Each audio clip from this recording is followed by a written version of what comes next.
Well, I woke up this morning and I knew that I was going to come to church. Now, we're in very peculiar times with the social distancing and the guidelines on the coronavirus. And so maybe some of you will not be here at church, but you will be watching on video. You'll be watching a sermon that was recorded on video. But you know the thing about it, we have the freedom to choose what we want to do there. We don't have to go to a government-mandated church, or we don't have to watch a video that's been approved by the government. We have a freedom of religion. Now, after I got up this morning, one of the first things I did is I went and weighed. Cheryl and I have a Wii balance board that measures your weight and your body mass index. And so every morning I begin my day by going and weighing. I have to say that since Gold's Gym's been closed for a month and a half, the scales aren't very friendly to me right now. But I go to weigh.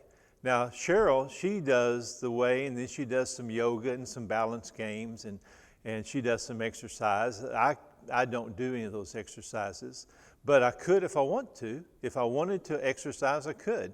Or if I don't want to exercise, I don't have to. I remember an excerpt that I read from George Orwell's book, 1984. Now, that book was published in 1949. But look at this passage, or this section of the book that George Orwell wrote. The telescreen was giving forth an ear-splitting whistle, which continued on the same note for 30 seconds. It was 7:15, getting up time for office workers. Winston wrenched his body out of the bed. The physical jerks would begin in 3 minutes. 30 to 40 group, yapped a piercing female voice. 30 to 40 group, take your places, please. 30 to 40s. Winston sprang to attention in front of the telescreen, upon which an image of a youngish woman, scrawny but muscular, dressed in tunic and gym shoes, had already appeared. Arms bending and stretching, she rapped out. Take your time by me. 1, 2, 3, 4. 1, 2, 3, 4. Come on, comrades, put a little bit of life into it. 1, 2, 3, 4. 1, 2, 3, 4. And now let's see which of us can touch our toes, she said enthusiastically. Right over from the hips. Please, comrades. 1, 2, 1, 2. Smith, screamed the shrewish voice from the telescreen. 6079 Smith W. Yes, you. Bend lower, please. You can do better than that. You're not trying. Lower, please. I can exercise if I want to, or I can choose not to exercise. I don't have a government mandating when or how I exercise. I have freedom from that. When I first got to the church, I opened up my computer and I checked out a few of the websites, the news websites that I go to just get some of the current events and some of the things that are going on. I saw some headlines that were critical of our government. I saw some stories that were obviously written by people who agreed with what the government and what the president is doing. I read some things that were very critical of the government and what the president was doing. They have the right to write those things. I have the right to read those things. If I don't want to read those things, I don't have to. If I don't choose to agree with them, I don't have to. I have a freedom of what I want to read, of what I want to agree, and they have a freedom of what they want to write. They have freedom of the press. Now, those freedoms that I'm talking about, of religion, of whether I want to exercise, of whether I want to agree or disagree, or read or not read, how did I earn those freedoms? You know, those freedoms are free. They're no cost to me. I guess you could say that I have the obligation to vote, but you know what? I'm free to do that or not do that. I don't have to vote. And when I do go to vote, I go to a place of privacy. There's no one telling me how I need to vote. There's no one telling me what I need to mark on my ballot. I do what I choose to do. I have a freedom to do that. Now again, those rights don't cost me, but they have very much cost others. This is Memorial Day weekend, and it's a time that we should be remembering. We should have in our mind some of the men and women who have paid a high price for those freedoms that I just spoke about that we have. I want to tell you the story of Marvin Hubert Allen. Hubert, as he preferred to be called, grew up at Boyce, just right outside of Waxahachie. He moved to Waxahachie after the 9th grade, where he played football for the Indians. Now, as our country entered World War II, Hubert volunteered to be a paratrooper. He was later a participant at the D-Day landing on Normandy Beach that ultimately led to the invasion and the defeat of Germany. Hubert was part of the mission to jump into Normandy behind the German lines and to capture the bridges and the roads in order to keep the German armor from getting to the beach and fighting against our Marines.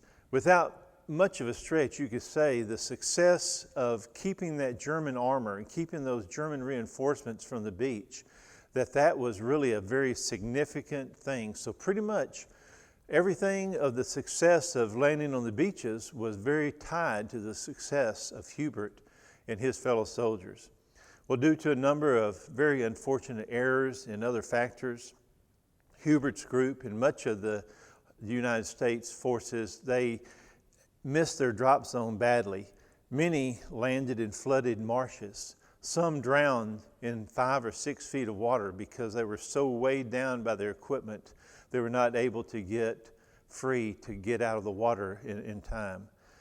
At about 10 o'clock the next morning, they were all scattered, but they began to find each other, and a group of 25 of Hubert and some of his friends, they gathered on the edge of a small town, Grigny, France. By noon, some other soldiers from the 507th arrived. Now, Grigny was the coming together of some roads that were a main route for the Germans to get into Carrington, France, and on to the invasion beaches. They were given the assignment, Hubert and his fellow soldiers, to defend that crossroads, to keep the German armor and the German reinforcements from being able to use those roads. Well, the Germans soon attacked. The combat was savage, and Hubert's group used their weapons until they ran out of ammo. After they ran out of ammo, they fought with tools, and they fought hand to hand.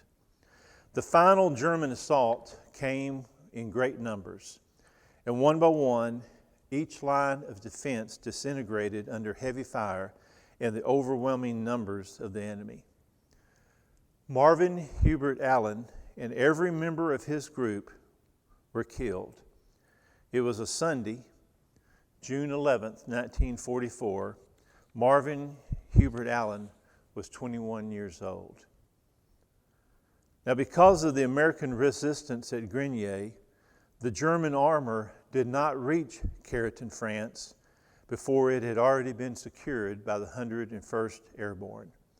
Just a few months later, American GIs entered into Berlin. Hitler committed suicide, Berlin fell, and the war in Europe was over.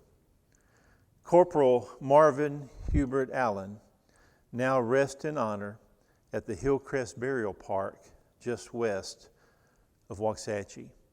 Now, what is the cost of those freedoms I talked about earlier? What's the cost of that freedom to me? Very little. But what's the cost of freedom? It's very, very high. If the costs are quite high, it costs someone else. You know, I read just recently where a columnist in the New York Times made the statement that Americans are obsessed with freedom. Now, he meant that evidently in a derogatory way, and I would say I am absolutely obsessed with freedom. I hope that Americans are obsessed with freedoms. And I think that there's some unusual times that we're living in now that we need to remember the Bill of Rights, and we need to remember the freedoms we have, and we need to remember the freedoms that men like Hubert Allen and others have died that we might have. But beyond the freedom of religion, and beyond the freedom of the press, And beyond the freedom of self-governance and freedom of speech, I want to talk about this morning even a greater freedom. I want to talk about a spiritual freedom. I told you I woke up this morning with my mind made up about worship, with my mind made up about exercising, my mind made up of what I believe and don't believe. But let me tell you something else. I woke up this morning forgiven by God. My sin has been forgiven. God has made the determination that my sin no longer stands before Him and me. I woke up this morning accepted by God. I don't have to fear if I'm pleasing enough to Him. I don't have to wonder or worry if there's something else that I need to do, something I may have forgotten or something I need to do better. I don't have to fear if I'm going to do something that might cause Him to be angry at me or to be displeased with me or to pull away from me. He says that He accepts me. I woke up this morning holy in God's sight. We hear the word holy, and often we make it an ethical concept about ethical achievement. But the word actually speaks of being separate. It means that we are separate, that we're on a different level. Well, God has placed me there. I'm holy. So I'm forgiven. I'm accepted. I'm holy. Now, what did I pay for that? I didn't pay anything. It's free. There was no cost to me. But it did cost someone else. Look at 1 Peter chapter 1, verses 18 and 19. For you know that it was not with perishable things such as silver or gold that you were redeemed from the empty way of life handed down to you from your ancestors, but with the precious blood of Christ, a lamb without blemish or defect. That verse tells me that I woke up this morning redeemed. Here's 1 Peter 2:24.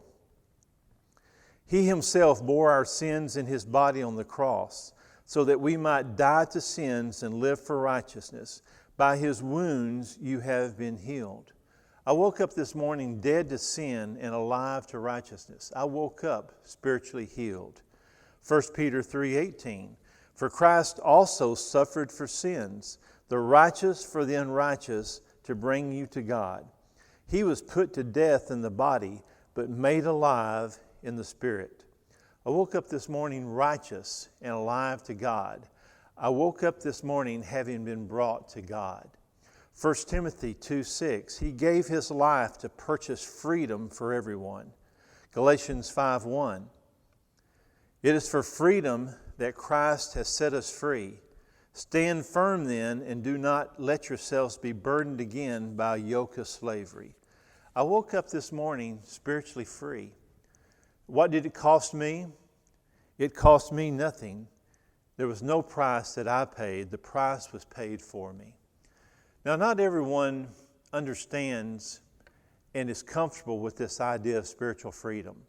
Some immediately, when they hear freedom, they think about that just means we run around uncontrolled. We run around and no telling what we might get into, no telling what we might do. Some even fear what might happen to them if they have the fences taken down and if they have whatever's controlling them removed. We see that in inmates that are more comfortable behind prison bars than they are out free. Some people are that way as they fear spiritual freedom. We're told that we need to be good Christians and we need to do this or that, and we don't need to say this or think this or do these things. But whether or not we measure up to the standard, whether or not we do all the things that people say that we ought to do or that we might hear that we're supposed to do, whether or not we measure up to that standard doesn't change what Christ did for me. Whether or not I deserve it, whether or not we deserve it, doesn't change what Christ did for us. You see, we're not free because we paid the needed price. We're free because Christ paid the price for us. This is Memorial Day weekend. We need to remember men and women who paid a price for our freedom. Men like Marvin Hubert Allen, who paid the ultimate price for our freedom. But on this Sunday, let us, more than that, let us remember that Christ paid the price for our spiritual freedom and that we can't add anything to that.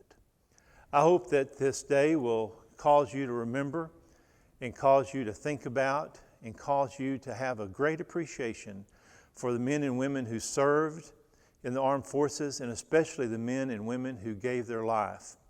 But I hope that this morning will also bring you a reminder that you are spiritually free. You're forgiven, you're accepted, you're holy in God's sight. You're spiritually free because what Christ has done for you.